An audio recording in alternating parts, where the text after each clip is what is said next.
Welcome, everyone, to Family Talk. It's a ministry of the James Dobson Family Institute, supported by listeners just like you. I'm Dr. James Dobson, and I'm thrilled that you've joined us.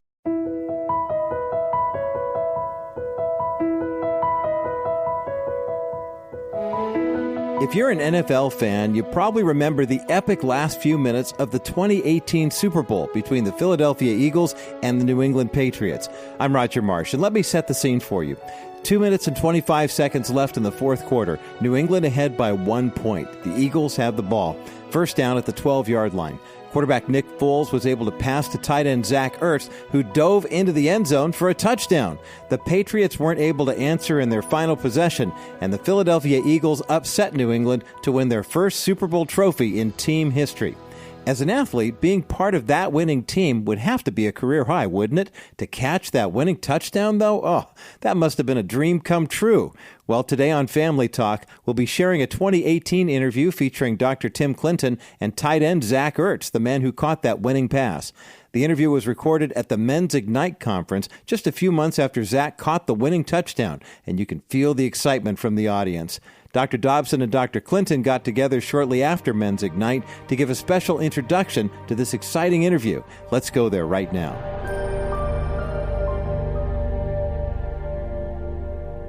Well, hello, everyone. I'm Dr. James Dobson, and with me is Dr. Tim Clinton, and we have a very special program for you here on Family Talk.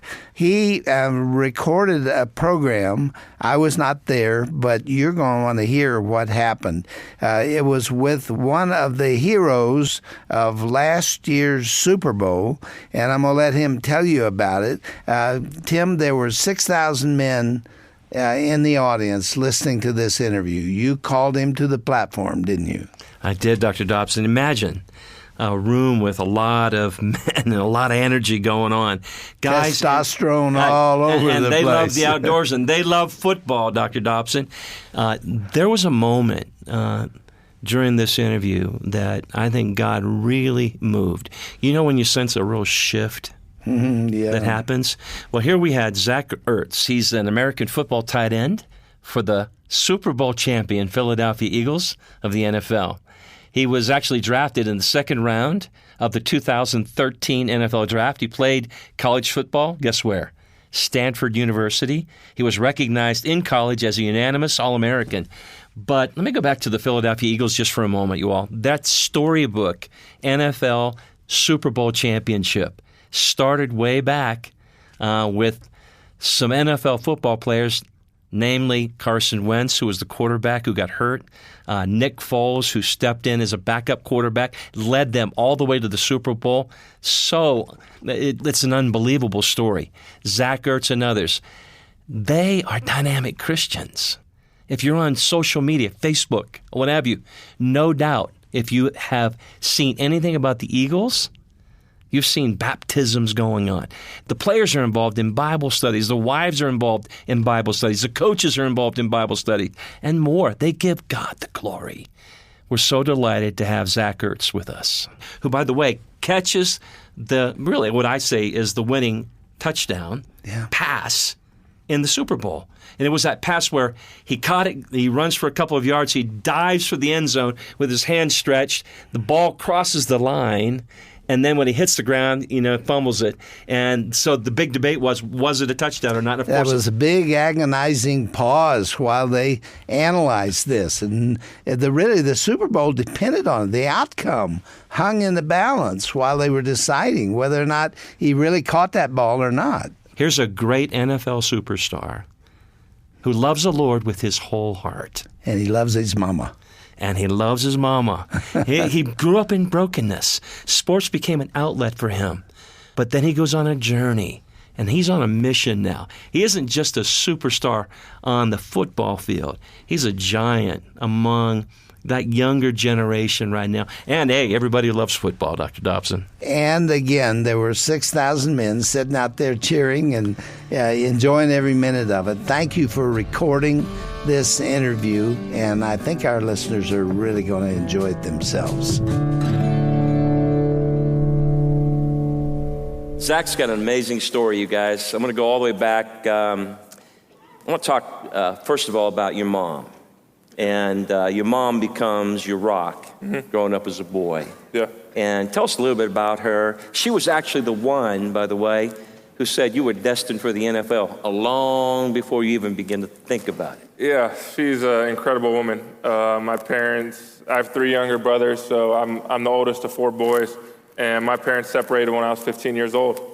And oftentimes as men, we kind of shut everything off around us. And with my 3 younger brothers, I was viewed as the leader, and I was just kind of like this. I didn't want to talk to anyone. There was no one around to kind of talk to about what I was going through, the terrible time that I was enduring at that moment when I was 15. So kind of the only way to express my anger that I had pent up was to work out and train. And so that was kind of when I started to get into the weight room, not because I wanted to be a great athlete, but because I didn't have anywhere else to go. Sports were kind of my sanctuary away from all the drama that was going on with my family. So it was definitely a tough time. I think looking back on it, I would have handled it a lot different. I think as men, we struggle communicating and being vulnerable with other people. And even when you're 15 years old, it's kind of been instilled on you already. Don't show weakness. Men aren't allowed to cry. So it was definitely a time in my life that was extremely tough on me, but my mom was the rock of our family at the time. Zach, you said when you were in 9th grade, mom forced you to go back out for football. You actually played, again, let me say this, played quarterback and some wide receiver, and you were playing free safety, basically, right? Yeah. Can you imagine him playing free safety coming at you? It was a lot of fun. Let me give a name to this guy that God brings into your life. Brent Jones, right? Yep. So tell us about Brent. I mean, because this is really a page turner for you. Yeah, so Brent was in the area. He played for the Niners. I grew up in Northern California. Our high school was in the East Bay. His daughter was a year older than me at the high school. She was dating our star quarterback. So he came out and coached me only because my high school football coach said, hey, we got this basketball player who thinks he can play college basketball, but he really can't.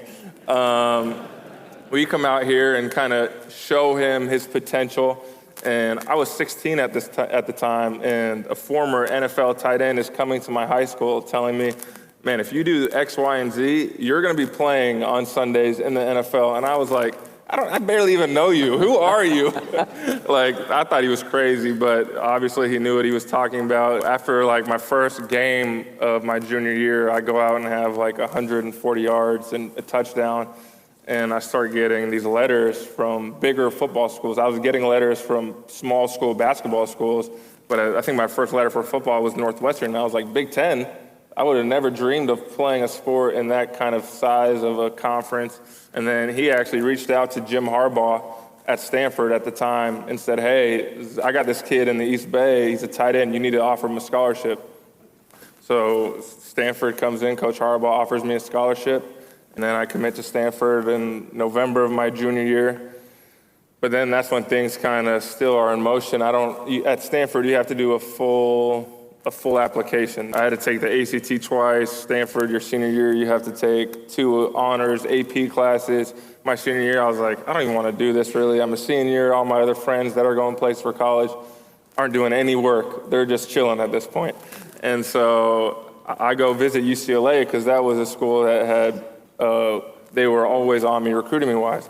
And so I go down there and you see LA, you're like, man, this is for me. I'm 17 years old. I don't really know any better. I want to come here. And so I finally get admitted to Stanford, and my mom says, oh, UCLA is no longer an option. You're going to Stanford. You're staying 45 minutes away from me, and it's going to be way better for you long term. And she was 100% right. Yeah, that's awesome. Yeah.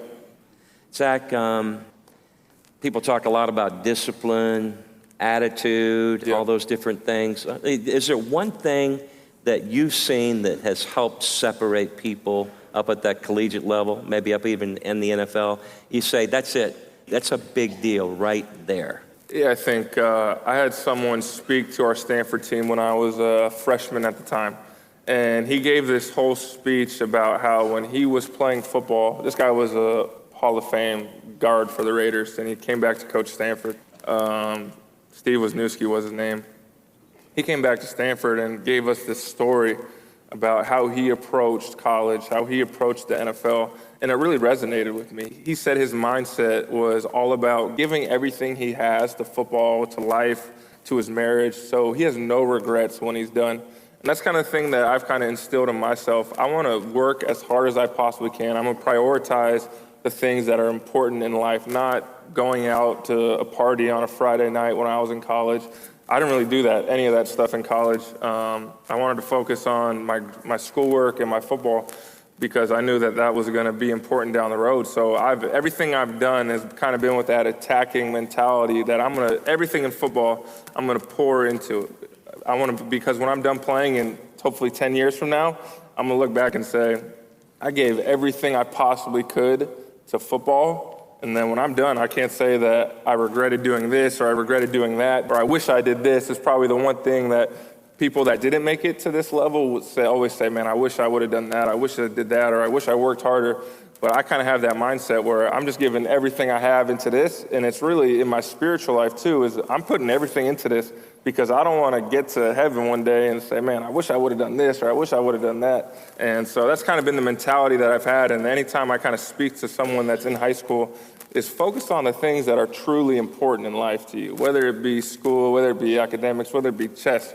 Be the best chess player you can possibly be if that's the avenue you've been called to do. And when you're done with it, when your career's over, then you'll have that right mindset. Hey, let's fast forward to 2013. Yeah. It's draft day. Zach gets picked 35th overall, right? Yeah. So you were round 2, pick 3. Yeah. And guess who called? The Philadelphia Eagles. Did you think you were going to the Eagles? Did you want to go to the Eagles, man? I did not think I was going there. The Eagles just signed a guy in free agency that they were paying a lot of money to. They had a Eagles probable Hall of Famer in Brent Selleck who had been there forever. I was like, I'm probably not going to that team. I thought I would go from picks like 20 to 40. When I didn't get picked in the first round, I was really bummed. My wife and I had a couple donuts that night to kind of indulge in, to kind of boost my spirits. But Philly at the time, when they called, I was shocked. My wife now, my girlfriend at the time, is a year younger than me in school. So she was a junior when I was a senior coming out, and so it was definitely a lot of uncertainty in that regard, going 3,000 miles away to the East Coast, going to the NFL when you hear all these bad rumors about NFL players. For her, it was tough. She was not the happiest of campers at the time. She was in tears, but it worked out.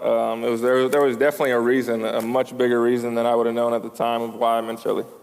And Zach, a part of the journey here, you wound up that one year with a serious groin injury, yeah. And then right after that, a concussion. Mm-hmm. I mean, you got hammered. Yeah. Talk to us about that adversity piece there. Did you think it was over? I mean, what was going on? So I've been dealing with groin issues my first 2 years in the league, and then that summer training camp, it finally just comes off the bone. I tear 3 adductors off the bone. Oh. They had to go in, attach all those. They tied my abs down back to my pelvis because those were fraying a little bit. And the first game was in 4 weeks. So I was like, I'm not missing a game. So they said 6 to 8 week recovery. I was back in 3.5 weeks just because I was pouring everything into this recovery. And so I started off slow. I definitely wasn't myself the first quarter of the season for sure. And then I start slowly getting better, back to myself. Then I get a concussion, miss a game. And then I end the season really strong. But that's also the year our head coach gets fired. So there's a lot of uncertainty going into the offseason. I signed an extension in Philly that offseason. So at that point, I'm like, okay, I'm good. I'm set in Philly.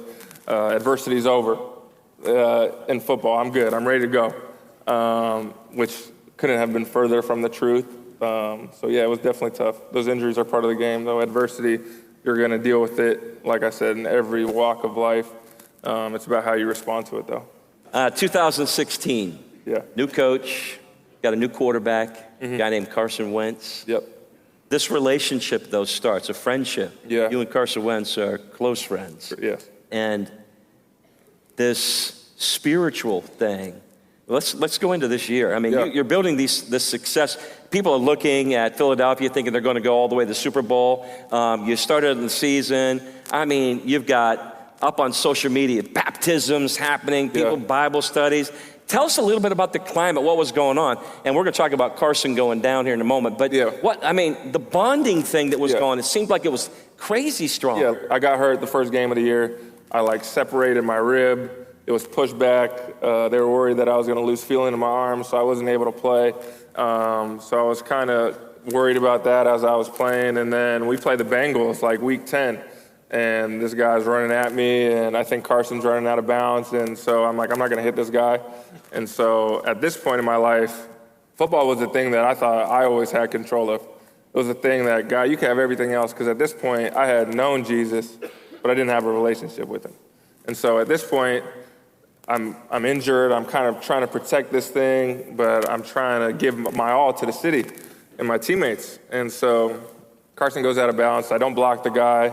And the city of Philadelphia at that point was not letting me have it. Being labeled soft in Philadelphia is a cardinal sin, according to them. So the whole world seemed like it was caving in around me. It was caving in around me. My football, everything I'd done in my career up to that point was getting attacked by everyone. And at this point, I had guys that have been placed in Philly to spread the gospel.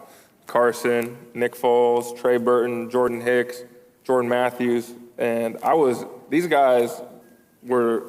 like this with football. My whole day, my whole life revolved around it. These guys were even keeled. Nothing affected these guys. Their mentality was so much bigger, their perspective was so much bigger than mine. So while all this stuff was going on outside of me, that's when I kind of stepped back. I said, God, I don't know how this is going to end, but I want to give you everything. I'm not trying to control anything anymore. I just want to submit my life to you. And at that point, my perspective in life changed, saved my life. That week was probably the toughest week I had from an earthly perspective, but from an eternity perspective, that was the best thing that ever happened to me. And so it was the guys that I had around me helped me on this journey way before I would have ever realized, because they were placed in Philly. Zach, yeah, amen.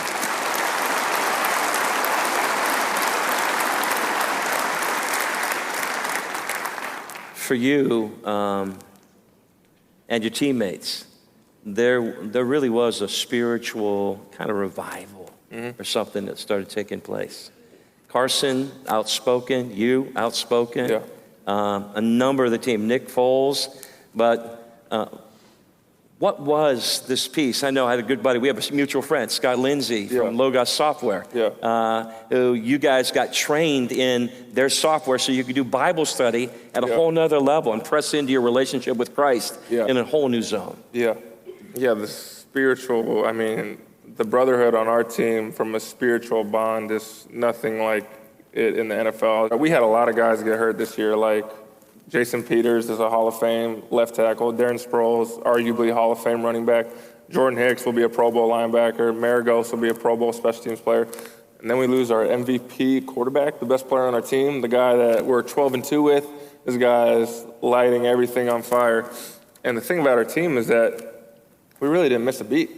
Even the injured guys, when they were hurt, realized how special we had as a team, that they were finding joy even though the darkest of times were attacking their football career.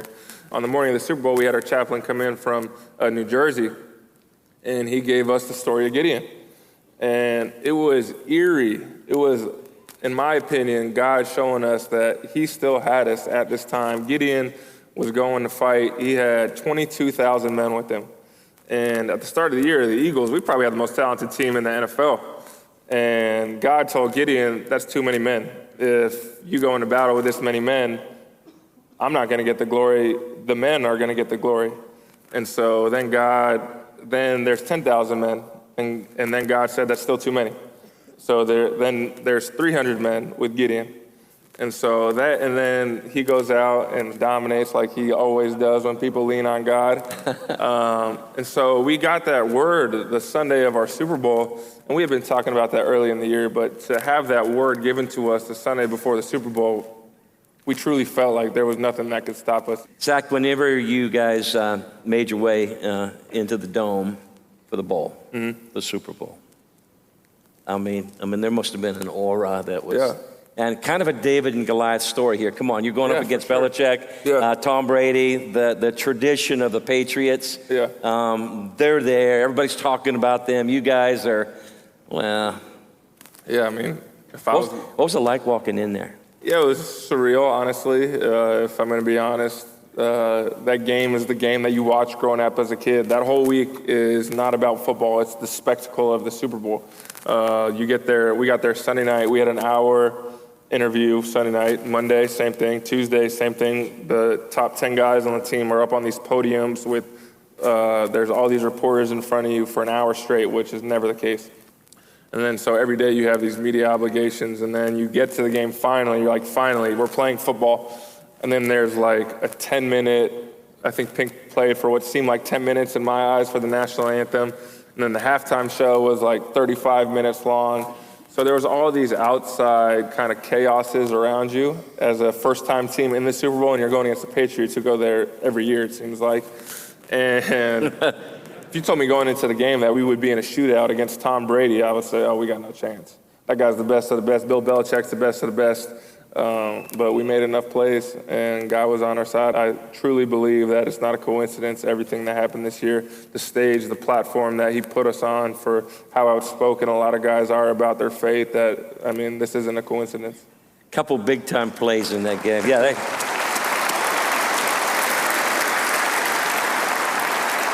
couple big-time plays in the game. Of course, Foles, first quarterback, I think, to throw a pass and catch a pass for a touchdown. Yep. That was insane. Yeah. That was a big-time momentum shift. Yeah. But also, you guys are down, and there's this play, and there's this guy, number 86, who catches the ball and is diving for the end zone, and the ball goes across the plane. Yeah. Hits the ground, comes out of your hands. Did you think it was a touchdown? Yeah, I'm going to interject right there. I know. I caught the ball, I ran. There we go. And then dove. And then the ball, at that point, had already crossed the goal line. Yes. So I thought it was a moot point. Talking to Zach here, one of the things I realized was he's different. There's something inside of him that's different. To go up there, man, and do all that stuff and come here. You wanted to be here. Yeah, definitely. That's what we appreciate. This is what I want to do. I want to share my story. I want to encourage people to learn about Jesus, not just to learn about him, but to truly get to know him and what he's about and what he did for all of us.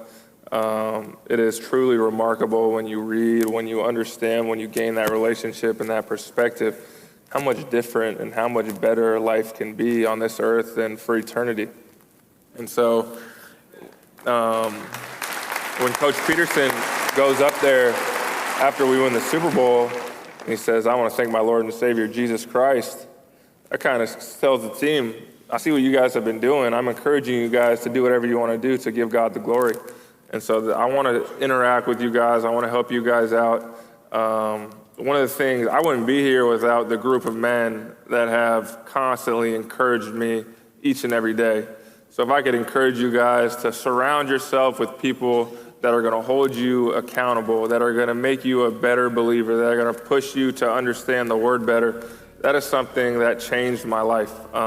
Sports and whatever walk of life you are in, the people you surround yourself are going to shape who you are and how far you're able to develop as a believer. That's all I got to say.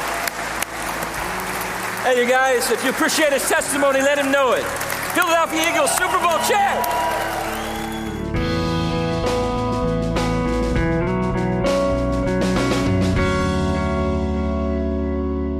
Well, this is James Dobson again, and Dr. Tim Clinton is with us. Tim, thanks for recording that program, because that's really has substance. For somebody within the NFL, he's got fans all over the place. So you win the Super Bowl, you're a big deal. And yet he cared about his mom and the Lord. You brought all that out. It was one of the most, I think, genuine, tender, real interviews I've ever done. You sat there in the audience, I'm across from him, and you believed him. He really loves the Lord. Thank God for men like that. Yeah. You know what? And let's pray that God would continue to move among the hearts of men in our country, in our homes. I think it's probably one of the greatest challenges of our days for men to step up and take their rightful place. You know, with a program like this, the majority of the listeners are often women, usually are. women. And I love it when men are in the audience and they respond with a message to the heart. And that's what took place here. You bet. If you missed any of today's broadcast, remember you can find that and more by visiting drjamesdobson.org/broadcast. That's drjamesdobson.org/broadcast. Or give us a call at 877-732-6825. Thanks for making Family Talk a part of your life today and every day. If you've been blessed by today's program, please consider making a tax-deductible donation in support of the Dr. James Dobson Family Institute. You can learn more by visiting drjamesdobson.org or by giving us a call at 877-732-6825. I'm Roger Marsh. Thanks so much for listening. God's richest blessings to you and yours.